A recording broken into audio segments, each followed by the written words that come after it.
Die geloof waardeur ek lewe, saamgestel uit die geskrifte van Ellen White. 'n Heeltemal nuwe lewe.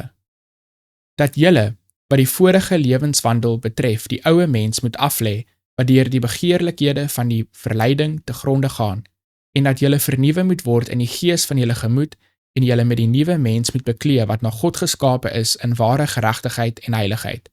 Efesiërs hoofstuk 4 vers 22 tot 24. Bekering is 'n werk wat die meeste nie waardeer nie.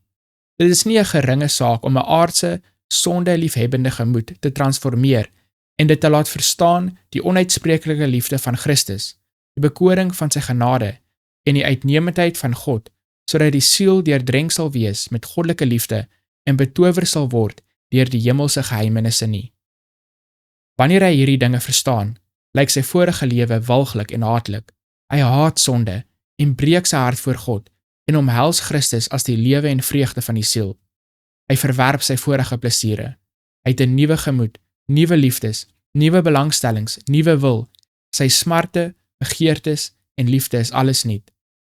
Die hemel, wat eens geen bekoring gehad het nie, word nou in sy rykdom en heerlikheid beskou, en hy beskou dit as sy toekomstige tuiste, waar hy die een wat hom deur sy kosbare bloed verlos het, sal sien, lief hê en prys. Die werke van heiligheid, wat vermoeiend voorgekom het, is nou sy vreugde.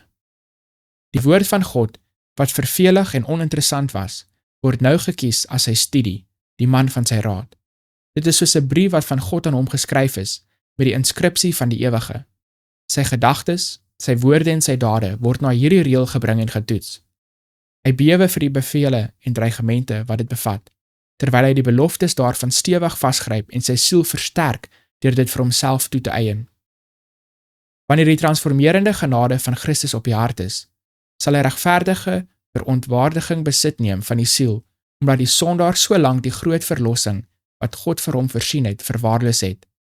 Hy sal homself dan, liggaam, siel en gees, aan God oorgee en hom onttrek aan die geselskap met Satan, deur die genade wat God hom gegee het. Almal moet die proses van bekering verstaan.